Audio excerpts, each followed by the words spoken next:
Greenland is a global model for indigenous self-governance. Trump's demands for the island threaten that. Historians say underpinning Trump's talk of national security lies a long-standing pattern of American entitlement to native land. Akhukaluk Linger was 19 years old when an American B-52 bomber carrying 4 thermonuclear weapons, as well as conventional bombs, crashed off the northwest coast of Greenland, the island where Linger was born and raised. That was January 1968, and the plane was headed to Thule Air Force Base, a U.S. military installation in Greenland, now known as Patuxent Space Base. When the plane hit the Arctic waters, the conventional bombs detonated, but the nuclear weapons did not. 6 American military personnel parachuted from the plane before it crashed, shivering on the frozen ground, before Inuit dog sled teams found them and saved their lives.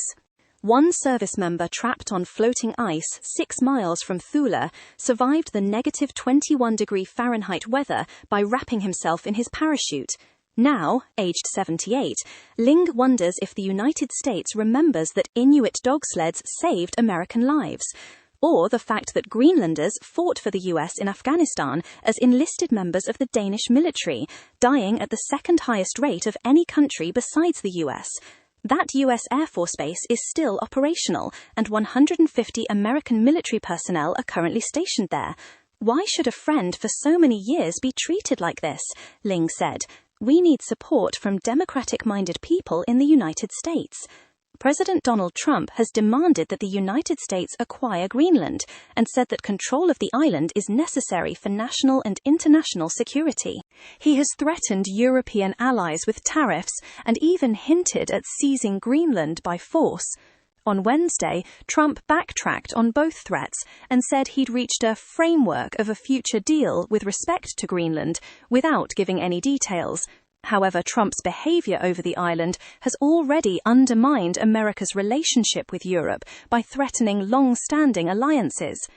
Less publicized is how Trump's threats have refocused attention on the United States' relationship and history with indigenous peoples. Greenland is 90% Inuit and has maintained its traditions, language, knowledge, and land despite centuries of colonial rule, and is viewed as a model of indigenous self-determination and sovereignty. Linge, who is Inuit, is part of that history. He co-founded the Inuit Ataqatigiit, a democratic socialist party in Greenland that advocates for independence. Linge, who is Inuit, is part of that history. He co-founded the Inuit Ataqatigiit, a democratic socialist party in Greenland that advocates for independence. He helped lead the Inuit Circumpolar Council, an organization that represents indigenous peoples in the Arctic, and he's a former member of the Greenlandic Parliament, as well as the UN Permanent Forum on Indigenous Issues, which helps advise the UN Economic and Social Council on issues related to indigenous peoples.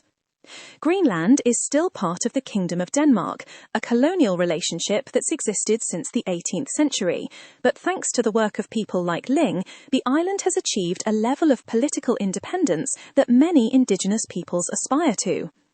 The extensive self-governance of Greenland is an inspiring example of the implementation of indigenous self-determination for many indigenous peoples worldwide, said the United Nations Special Rapporteur on the Rights of Indigenous Peoples, Jose Francisco Cali-Tsai, in 2023. Yet despite the still strong presence of Inuit peoples in Greenland, Stefan Aune, a historian and the author of the book Indian Wars Everywhere, said he's been struck by how much Trump's threats have been framed as conflict between the US and Denmark, or the US and European countries, ignoring the presence of indigenous peoples.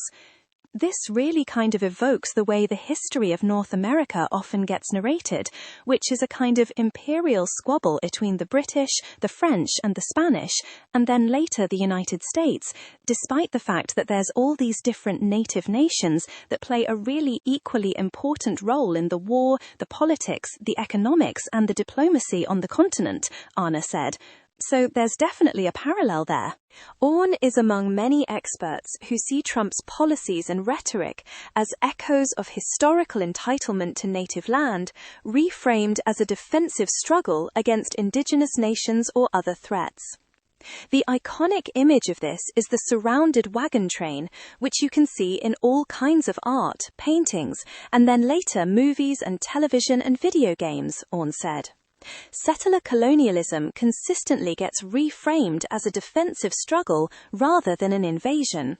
Peter Mankell, a historian and author of the book Contested Continent, said he was struck by how quickly Trump pivoted from the security reasons to capture Venezuela's president to his plans to sell 50 million barrels of Venezuelan oil. The rapid pivot from the pretext of the invasion to the extraction of resources was quicker than anything I had seen in the early American period, he said.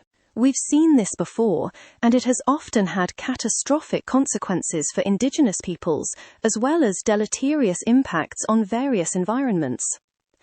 Jonathan Kamakawiwole Osorio, the dean of Hawaii Nui Akea School of Hawaiian Knowledge at the University of Hawaii, sees parallels to the U.S. overthrow of the Hawaiian Kingdom, which he wrote about in his book Dismembering Lahui.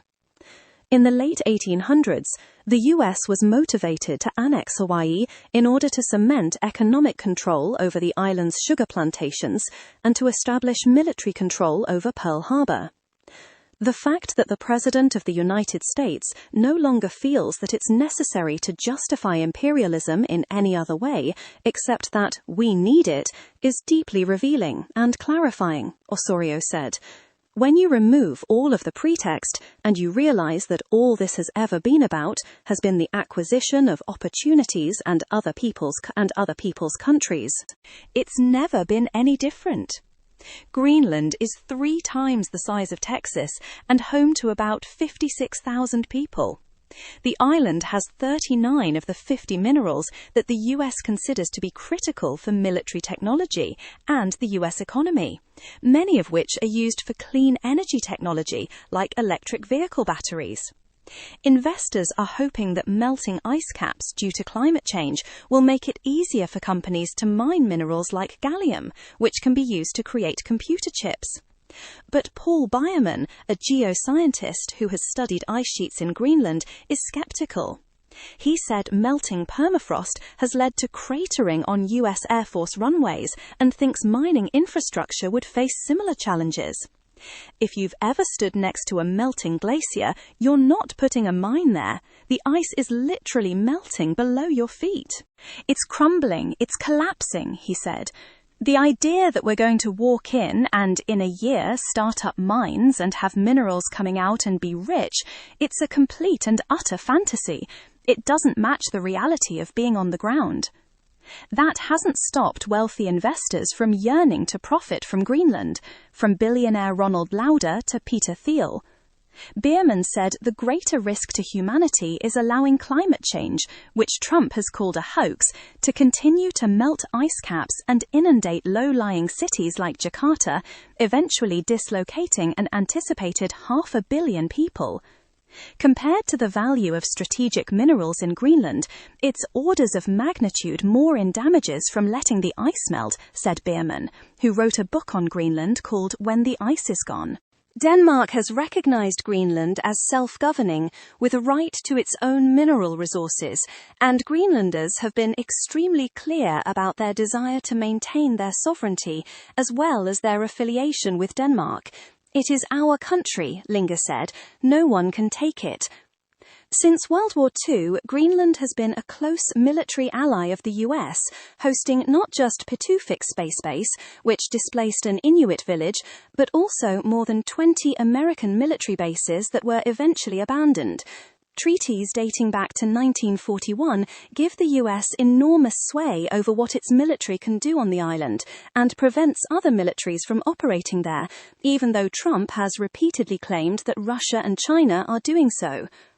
Agreement from 1951, the United States is free to do what they want, and from 2014, they can do that by talking to us and the Danes, said Linge from Greenland. In 2023, the UN Special Rapporteur on the Rights of Indigenous Peoples issued a report on the status of Greenland that said Denmark needs to implement many reforms to fully respect Indigenous rights, including embracing a reconciliation process to address historical trauma. Despite these traumas, and perhaps motivated by them, Greenland's independence movement has gained ground in recent decades, securing several major wins. In 1979, more than 70% of Greenland's mostly Inuit residents voted in favour of more independence from Denmark. The referendum made the island a constituent country of the Kingdom of Denmark, rather than just a colony, and gave Greenlanders control over domestic policies such as their education, environment, health, and fisheries. The law also established the Greenlandic Parliament. In 2008, more than 3/4 of Greenlanders again voted in favour of self-governance, expanding their control over the police and courts and giving Greenland more of a say over foreign policy. The law also made Kalaallisut, an Inuit language of Greenland, the official language of the country, and restored Greenland's control over its mineral and oil revenue, with provisions for remitting some funding to Denmark. It also established a pathway to full independence, without a specific timeline, as the move would require support from both Greenland and Denmark. Political leaders in Greenland have continued to explore the possibility of full independence, drafting a potential constitution as recently as 2023, and last year, polls showed that most people in Greenland wanted independence from Denmark, although voters differed on how and when it should happen. The vast majority, 85%, oppose any type of union with the US. They serve as a model for how to practice self-governance, said Gun-Britt Retter, the head of the Arctic and Environmental Unit of the Sami Council, which represents Indigenous Sami people in Europe. The Council has come out in support of Greenland against Trump's threats, and has been a long-time ally of theirs in the fight for climate action and Indigenous rights internationally. She added that the idea of the US buying Greenland from Denmark makes no sense. You can't buy something that is stolen. To Linge, Trump's threats are not only misinformed, but also threaten the political autonomy that he has spent his lifetime building, and he doesn't think Greenlanders are the only people at risk. We are in the middle of a situation in the world where small nations like us would be crushed if we don't do anything, Linge said. If the world allows what is happening right now, it will continue and destroy the world order as we know it.